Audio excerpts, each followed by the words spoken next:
జనారెడ్డి గారు. అధ్యక్ష,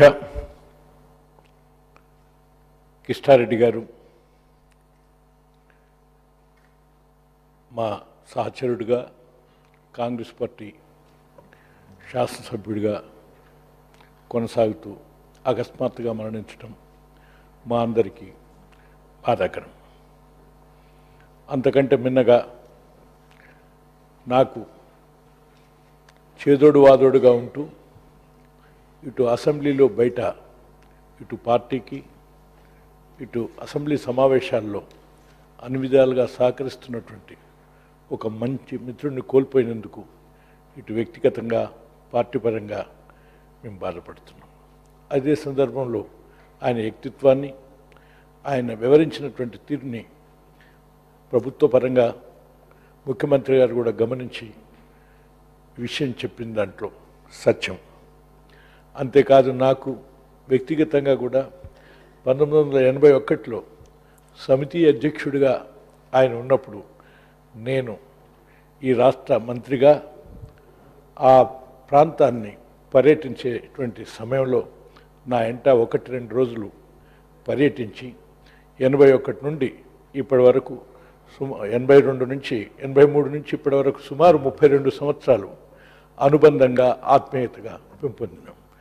పార్టీలు వేరైనా అన్ని పక్షాలతో సమన్వయాన్ని సామరస్యాన్ని పాటించడంతో పాటు అభివృద్ధి ధ్యేయంగా ముందుకు సాగినటువంటి వ్యక్తి.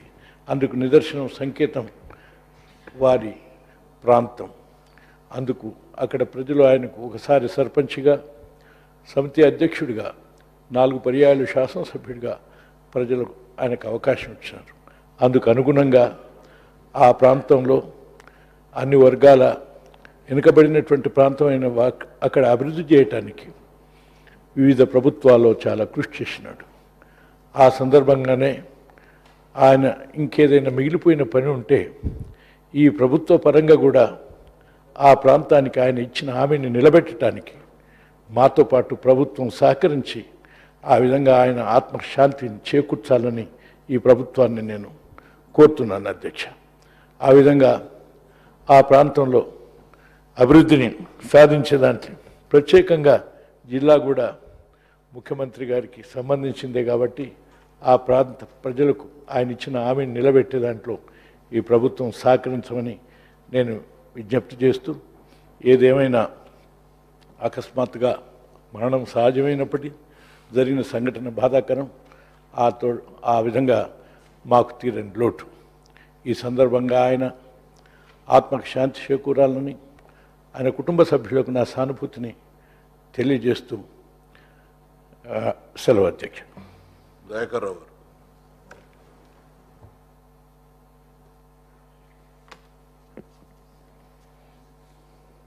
అధ్యక్ష, ముఖ్యమంత్రి గారు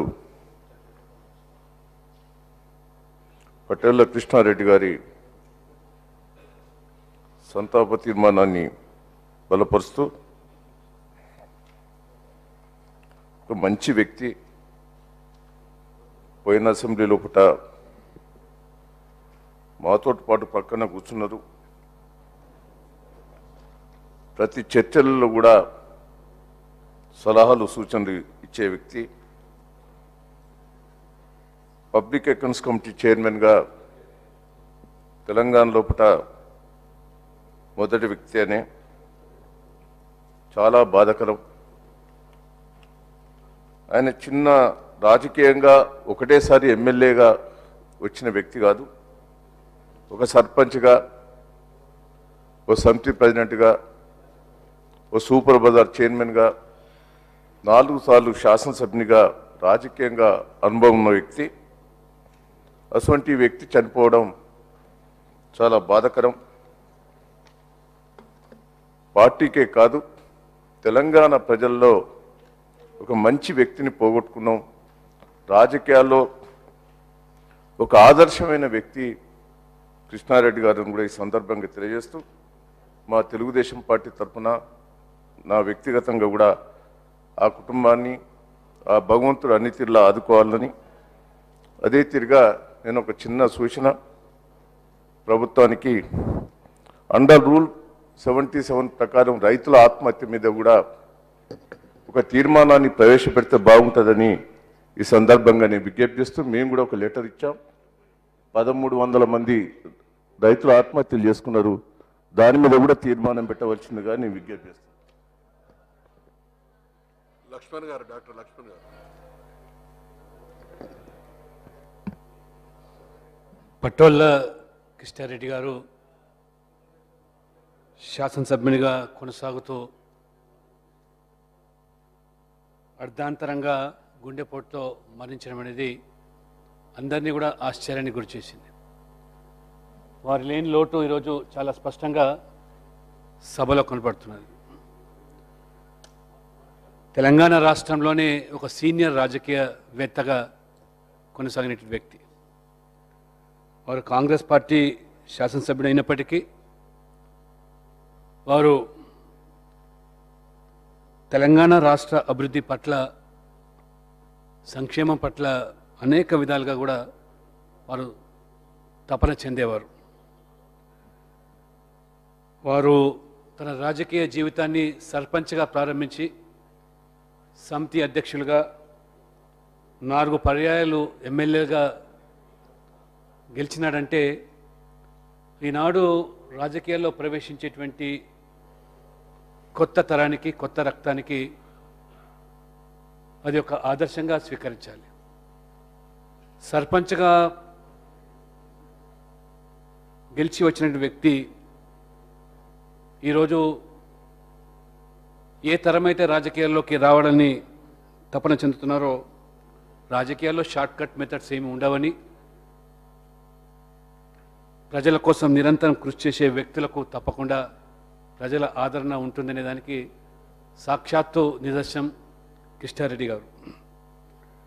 వారు పిఎస్సి చైర్మన్గా 2 పర్యాయాలు కొనసాగుతున్నప్పుడు 2 సార్లు నేను సభ్యునిగా వారితో కలిసేసే పనిచేసే అవకాశం నాకు రావడం నిజంగా నేను చాలా అనుభవం ఉన్న వ్యక్తిగా పిఎస్సికే వారు చాలా వన్నె తెచ్చారు.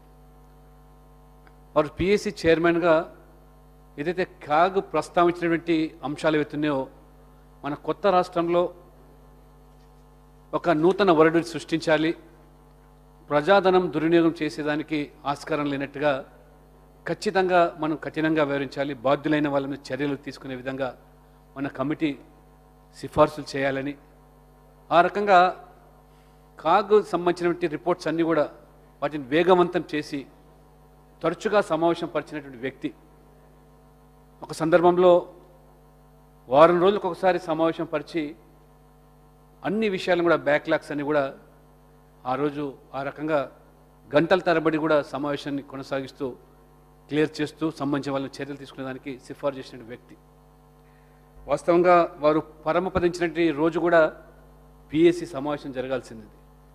పిఎస్సి సమావేశం దృష్ట్యానే వారు హైదరాబాద్కు ఒక రోజు ముందు రాత్రికి వచ్చారని, మరుసటి రోజు పిఎస్సి సమావేశం ఉంటుంది కాబట్టి 2 రోజులు కంటిన్యూగా పెట్టాడు కాబట్టి మరి ఆ రోజు అర్ధరాత్రి మరి వేకువజాములో నిద్రలోనే వారు గుండెపోటుతో చనిపోవడం అనేది అందరినీ కూడా మరి దిగ్భ్రాంతికి గురి చేసింది.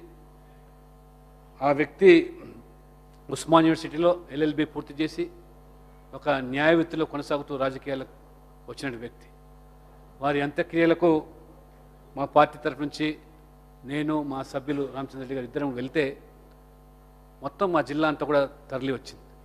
రాష్ట్రంలో ఉన్నటువంటి పార్టీలకు అతీతంగా నాయకులు వచ్చారంటే వారు ప్రజల్లో పొందిన ఆదరణ. కాబట్టి వారి లోటు అనేది కేవలం కాంగ్రెస్ పార్టీకి మాత్రమే కాదు, మొత్తం తెలంగాణకే, రాష్ట్రానికే ఒక లోటుగా నేను భావిస్తూ భగవంతుడు వారి కుటుంబ సభ్యులకు ఆత్మస్థైర్యాన్ని ప్రసాదించాలని, అదే రకంగా మరి వారి లేని లోటును తీర్చిదిద్దడానికి ఆ రకంగా